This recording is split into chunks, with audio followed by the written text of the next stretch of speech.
4. augusta 1995. godine rano izjutra 138.000 pripadnika Hrvatske vojske, MUP-a i Hrvatskog vijeća odbrane započelo je operaciju Oluja. Kninsku krajinu zahvaćenu hrvatskom ofanzivom napustilo je gotovo celokupno srpsko stanovništvo, njih oko 200.000. Kolone izbeglica u automobilima, na kamionima, traktorima, zaprežnim vozilima iz tadašnje Republike Srpske krajine krenule su preko područja pod kontrolom bosanskih Srba u zapadnoj i severnoj Bosni ka Srbiji. Neki od Srba iz tih kolona još uvek se nalaze u kolektivnim centrima u Srbiji.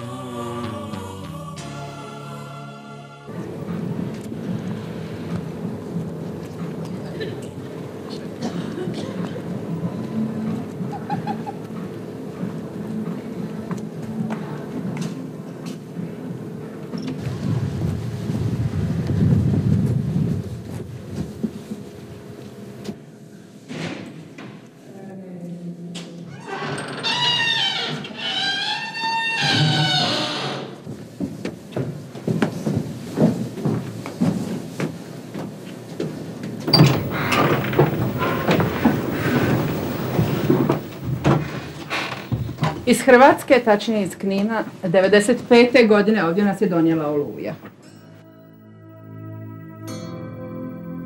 Već 7. godinu Hotel Srbije u Niškoj banji izbeglički je dom porodice Bogunović, Milojka i Radmile i njihove dece, Dušana i Marije.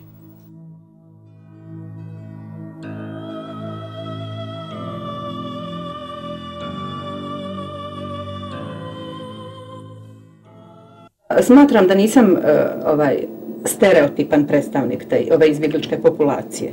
Zato što ne znam plakati i smatram da nije ni mjesto za plakanje. Smatram da nije plakanje način da se problemi u koje smo mi sticajem okolnosti došli da se riješe. Smatram da takav odnos prema našoj situaciji može samo negativno utjecati, zapravo usporiti, kočiti nekakav napredak. Ja recimo, uopšte može zato što sam ja optimista, veliki sam optimista u životu i smatram da svako sutra jednostavno mora biti bolje od juče. Ako je juče bilo onako kako je teško, danas mi je ovako kako jeste. Ali ja očekujem da će sutra biti bolje i iz tog razloga ja ne plačem. Dakle, s tim sam raščistila 5. augusta 1995. ujutro, kad sam iz Srba krenula u izbjegličkoj koloni ka Srbiji.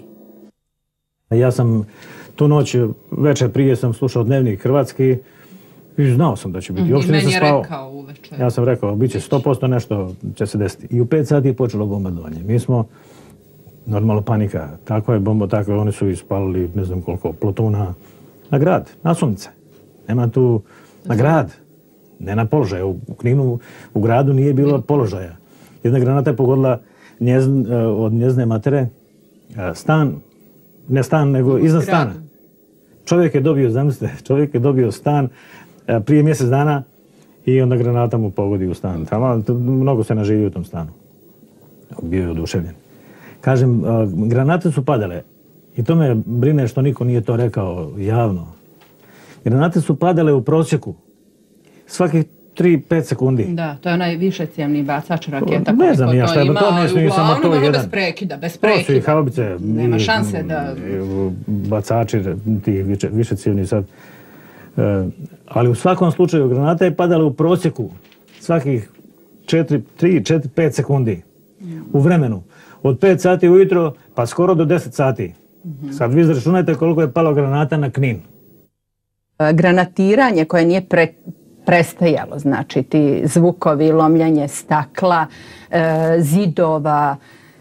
I ja, recimo, obično ljudi sad u izbjeglištu poslije svega toga kad ovako kažem kako se ko osjeća, koliko se ko sjeća onog mjesta iz kojeg je došao i tako, evo recimo moj muž će reći kako on svaku noć sanja Knin. Ja ga jedan jedini put nisam sanjala. Znači ovo je 7. godina, jedan jedini put, bukvalno. Ali prvu godinu dana, svaku noć su mi se u snu javljali, to me budilo, oni zvukovi, škripanje zida, lomljenje stakla. Ja bi se probudila i to mi je ostajalo. Predeče, tamo poslije podnevnim satima, Vidjeli smo da neki ljudi u uniformi dolaze s položaja, komšija dolaze s položaja, kaže, i svi u strahu, bljedo lice, ja nisam bio tada, ja sam bio na radnom, nisam bio na položaju, nisam bio na ratištu. I vidim, dolaze i komšija i neke grupe vojnika, prolaze panično, znaš. I onda se pronio glas kako su ti ustaše, kako su oni već blizu. I onda je panika počela polako da hvata i sve. To je bilo oko 4-5 sati poslije podne. Onda su prva kola, prvi ljudi počeli sjedati u putničke automobile. I polako, mi nismo imali auta, pa nismo znali. Mi smo čak mislili da ostanemo. Ja sam govorio kad su svi počeli da bježe, sam rekao da ostanemo. Pa šta, ako ostanemo svi ne može nam ništa, ali tako u tom stilu sam razmišljao, međutim vjerojatno bi pogriješio. I sve do otprilike 7 sati navečer mi nismo mogli prihvatiti činjenicu da idemo, jednostavno se nismo s tim mogli pomiriti, nismo se pripremili za tako nešto. Ali već u 11 smo bili na putu iz Knina. Svi smo zajedno pošli nismo razmišljali ništa, jednostavno stan sam ostavio čak i otvoren, da ne bi neko to provaljivao. Mislio sam čak da napišem na stanu, otvoreno je, otključano je, ne moraš razbijati vrata. Ali nisam. I otišli smo. Struje nema na večer već 10 sati, 11 koliko je bilo, ne znam tako negdje. I onda smo došli na jedno mjesto gdje su rekli da će doći autobus. I ona je bila, bili smo svi, bili smo i njezini roditelji i tako dalje. I ona je rekla kako je ponijela kasete, ne znam nijako kako razgovor, kao imali robe za njih, za djecu, šta je ponijela sve, ona je ponijela kasete, slike, kaže i ponijela sam tvoje knjige sa mojim pjesama. Sa mojim pjesama koje sam ja imao. Pa ja kažem šta će mi pjesme ako nemam synthesizera, mislim se tako, ja kažem idem nazad. A ona nemoj ići, mrak je, padaju granate, treba otići do stana, nema šanse, ja kažem pa makar šta bude, bude. Prethodno je govorio onako sav ogorčen, ako bude morao ići da će zapaliti stan. Što mene, mislim, jeza me hvatalo na tu pomislu, bez obzira što ako idemo, taj stan ne ostaje nama, ali ne znam. I krenuli smo i čekamo čime ćemo poći, jer nismo imali prevoz. I u jednom trenutku on kao ide, vratit će se u stan nešto. I naravno ja očekujem da je to nešto da zapali stan, jer smo na balkonu imali jednu kanticu sa gorivom. I sad ja očekujem, međutim, poslije nekog vremena svi već odlaze, mi smo posljednji u koloni i on ide iznosi synthesizer i gitaru. Nas dvoje jesmo radili na željeznici, ali je on muzičar tada bio, onako bavio se, veliki zaljubljenik u muziku, bavio se muzikom, svirao tako. I kasnije se ispostavilo da nas je to spasilo sve ove godine, jer od tog preživljavamo od njegovog muziciranja. I ja sve vrijeme razmišljam kao ajde jesmo mi otišli. Ali to je ono kao malo smo se pomjerili dok se smiri situacija pa vjerovatno će se to nešto srediti u toku noći pa ćemo se mi vratiti. I onda kada smo ujutro oko 6-7 sati došli na raskrsnicu jednu u Srbu, put koji vodi prema Petrovcu. I kad sam ja vidjela kolone, to je nešto isto što se ne zaboravlja. Ali šta? Kolone, zaprežna kola, seljaci iz Like sa zaprežnim kolima. Konji i zaprežna kola. Mislim, to je, onda sam shvatila, gotovo je. Sad tražimo prevoz, jer mi smo došli sa autobusom do Srba.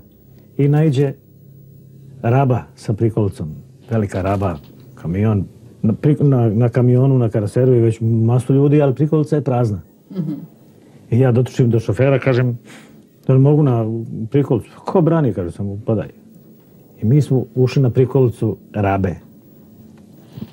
Kamion sa prikolicu na prikolicu.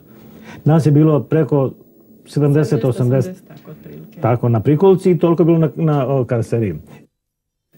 Od Srba 3 puta smo stajali, naravno, u Petrovcu, pa smo stajali u Banja Luci i onda usput smo još negdje stajali tamo i završili u Loznici. Do Loznice. Niš nije naš izbor bio, nego čisto je to, sticajem okolnosti. Relativno brzo smo se smjestili baš ovdje u ovom hotelu Srbija, u kom smo eto sada od 26. augusta smo, dakle, 95. ovdje u hotelu Srbija. Sad da vam pričam kakav je život ovdje, pa ima dana kad kažem, ma dobro je, mislim, zato što ih ima koji žive i gore, svjesna sam ja toga da ništa nemam, eto, nešto smo uspjeli nabaviti da funkcionišemo kako tako, ali živi smo, zdravi, imam 2 djece, sina, 17. godina, koji ide elektrotehničku školu ovdje u Nišu, Mija Stanimirović, ćerka ide u 5. razred ovdje u Banji. Djeca su, mislim, možda se sad od mene očekuje da ja kažem kako mi nosimo teret izbjeglištva u tom smislu kad se dotaknem djece. Moje djeca nisu uopšte osjetila teret izbjeglištva u onom smislu odbacivanja, krivog gledanja na njih zato što su izbjeglice. Ne znam zašto, da li iz razloga što smo ih mi tako pripremili ili iz razloga što su ušli u tu sredinu koja nije pokazala neku što ja znam, neko odbacivanje. Sad se očekuje da ja kažem kako nas krivo gleda domicilno stanovništvo. Mislim, ja se izvinjavam što ja to ne mogu reći. Stvarno nije tako. U mom slučaju, u našem slučaju, stvarno nije tako. Ja se sasvim normalno osjećam s tom razlikom što su mi uslovi života daleko lošiji od tih ljudi koji žive tu u svojim kućama, u svojim stanovima. Sve ono što je ostalo, imala sam, sad da kažem, obično je priča, pa imao sam sve ovo, pa imao sam ovo, pa imao sam ono, pa ostavio sam ovoliko, pa ostavio sam onoliko, niko nije na grani živio, svi smo mi imali, neko manje, neko više, kao što je i ovdje slučaj. Ali najgora je, ja to sve prihvatam, sve smo sami stvorili, sve smo sami napravili, ali ja sve to prihvatam, sve to nestalo, jedino očekujem da mi se pruži prilika da ja to opet stvorim i da živim normalno. Ne očekujem ja da mi neko nešto da, daleko od toga. Ali eto samo da mi da priliku da to opet stvorim i da normalno funkcionišem i da normalno živim sa svojom porodicom. Neimaština je prisutna sad trenutno u mnogim porodicama, naročito kod nas. Odmah da kažem da sam ja nezaposlen, moja žena također, djeca su mala, oni isto ništa ne rade. Ovdje živimo, da nismo u kolektivnom centru, ne znam kako bi preživjeli. Da sad objasnim, ja sam i bolestan, imam šećer, imam 50 godina, tako da ja mogu teško da dobijem posao neki. Živim od muzike, od sviranja, tako, s vremena na vrijeme. A dešavalo se da se nema ništa. Da se trebamo, recimo, kupiti hleb ili kruh, kako mi to kažemo. Pa onda ustanovimo da nemamo dovoljno novaca za jednu veknu. I onda se nasmijemo i kažemo bit će bolje. I bude bolje. Pa muzika je uvijek prisutna.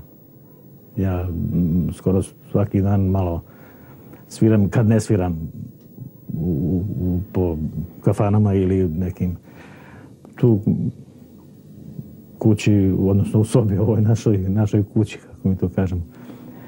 Sviram često. Malo gitaru, manje gitaru, a više sintesajzer i tako nešto. Snimam, presnimavam, zajedno zapjevamo, žena i ja. Djeca malo ih zaigraju i tako.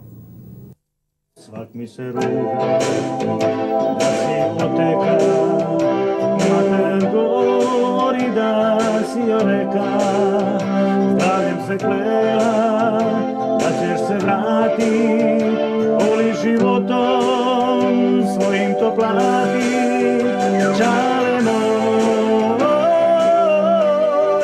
čale moj, čale moj.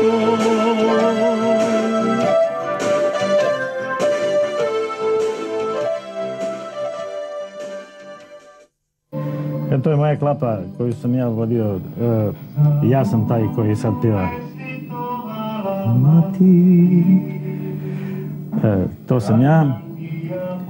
Ovo su moji prijatelji. Ima nas, klapa je uglavnom hrvatska, odnosno 2 Srbina, to smo nas dvojica. Ja i ovaj Đorđe Sinobad. On je sad u Americi, on je u Chicago, ako se ne varam.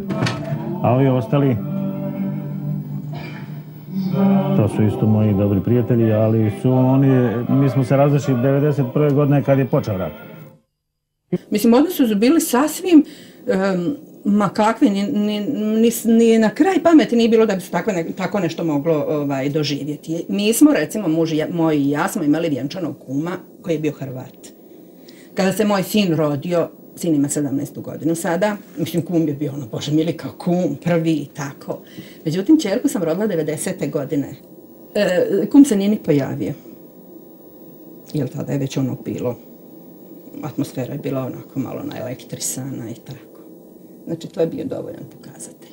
Onda smo počeli onako malo drugačije razmišljati, ali šta ja znam, ja opet nisam ogorčena. Svako ima svoje razloge zašto na neke stvari gleda onako kako gleda. Ne znam, jednostavno neću da se napajam mržnjom. Nisam taj tip, ne mogu na takav način funkcionisati. Ja patim za ljudima, ne patim za kućom.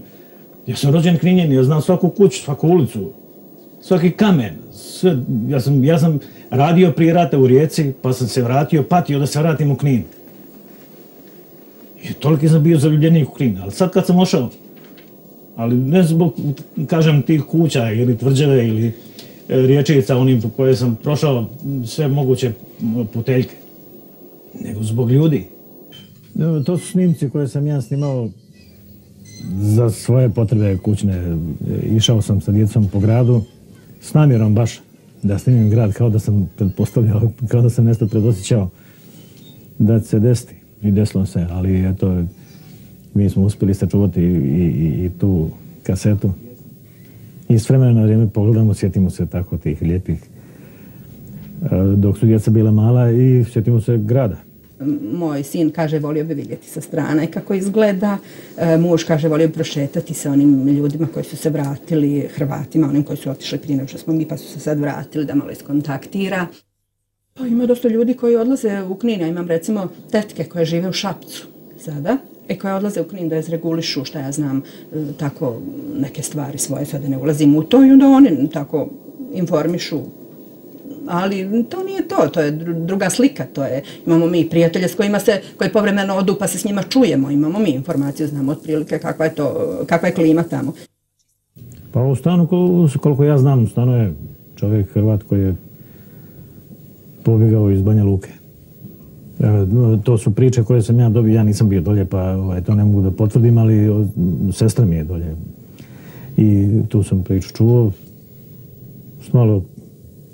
malo tužno, ali valjda istinito. Da je čovjek iz Glamoča, Srbin, pobjegao isto kao što sam ja pobjegao. U Banja Luku, odakle je pobjegao Hrvat, u Knin, odakle sam ja pobjegao, i promijenili stanove. Sad sam jedino ja ostao bez stana. Ja sam podnio zahtjev da mi se taj stan vrati, i sad da li će, ne znam. Drugo nemam. Muž i ja smo rođeni Kninjani, živjela sam u Kninu čitav život. I udala se i školovala i rodila djecu i radili smo na željeznici i muž i ja. I ne znam što da kažem, ja to sve doživljavam kao dio prošlosti koju ne želim zaboraviti, ali za koju ne želim plakati. Ja sam rođen poslije rata, 7 godina nakon rata. I nikad nisam znao dugo godina ni šta sam, ni ko sam, ni mnogi nisu znali ko su, šta su. Samim tim, mi smo bili pomireni od svađe svojih očeva, djedova i tako dalje, koji su se svađali prije. Sad da ne ulazim u te istorijske. To znači da će i ovdje biti pomirenje kad dođe nova generacija. Recimo, moja ćerka imala, kad je počeo rat, ona se rodila, imala godinu dana kad je počeo rat. I ona ne pamti. Ona bi možda i mogla da ugaja rat za 10, 20 godina, 10, 20. Da se pomiri, da živi sa, recimo, ćerkom nekog drugog borca koji je ratovao protiv njeznog ćaće. Ona se može pomiriti. Ali oni koji su ratovali, koji su sad živi, teško. To može filozofirati se koliko hoćete neko da je pomirenje. Ne, nije problem. Ja znam primjer, ispričat ću jedan samo primjer. Ja sam prije 3 godine bio na Islandu. Zvali su me moji prijatelji, moji zemljaci iz Knina koji sad više ne postoji. Jer su svi oni sada po Islandu, Americi, jer više imam prijatelja sad u svijetu nego u Kninu. Jel me razumijete? Ja više imam prijatelja po svijetu. Prije sam imao 2-3 čovjeka, jednog je bio u San Diego u Americi, jedan je bio u Australiji, u Pertu. A sad ih imam po cijelom svijetu, čak u Finskoj, na Islandu. Tamo sam išao, zvali su me da idem da sviram.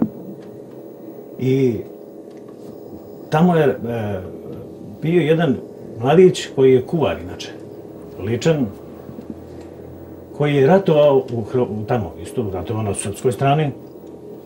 A prije rata, samo da to spomenem, prije rata je radio u kafani koji je držao Hrvat. I kad je počeo rat, oni su se razdvojili. I ona je ratovao na ovu stranu, ovaj je ratovao na ovu stranu i oni su ratovali. I kad je završio rat, 1995.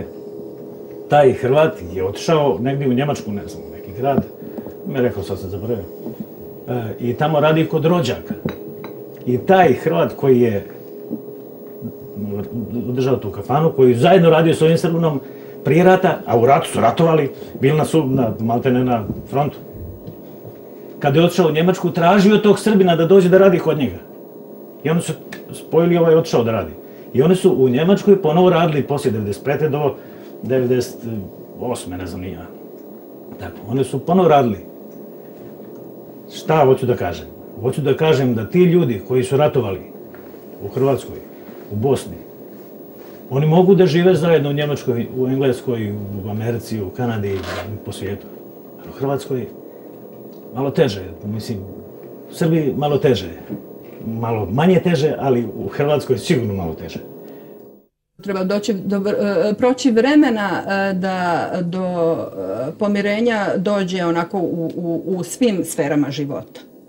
Ali da bi ljudi mogli normalno živjeti i normalno funkcionisati, pa to se može. Ne treba, mislim, smatram čak da je dovoljno da ljudi imaju dobru volju, ali iskreno dobru volju. Stvarno dobru volju. Ne samo onako ja imam dobru volju, ali znaš, ja sam taj, pa ja držim svoje stanovište, a tvoje mi je manje bitno, ali kad imaju ljudi stvarno iskreno dobru volju i kad su fleksibilni, onda se mogu postići nekakvi rezultati, ja bar smatram, ne znam. Ja sam to uopšte u životu tako doživljavala, mora se napraviti. Kad postoji kompromis, onda se može postići rezultat. Ja niti ne želim da se vrati ono isto, ja želim da bude nešto bolje. I ovo sad doživljavam kao jednu fazu u napretku, u svakom smislu. Ma ne želim ja ne znam zašto to vratiti, ili povratak, ili u bukvalnom smislu, ili povratak u bilo kom drugom smislu. Ja jednostavno ne priznam tu kategoriju. Ja priznam samo unaprijed. I sa ove tačke gledišta, ovo je kao nekakva odskočna daska za unaprijed. A vraćanje, ne mislim samo vraćanje u ovom fizičkom smislu, nego uopšte. Pa ja na kraju krajeva želim nekakve nove kontakte, ne znam, nove doživljaje, iako ja imam tako relativno solidan broj godina, ali mislim da još mogu živjeti onako kvalitetno. Samo da se pruži prilika za tako nešto.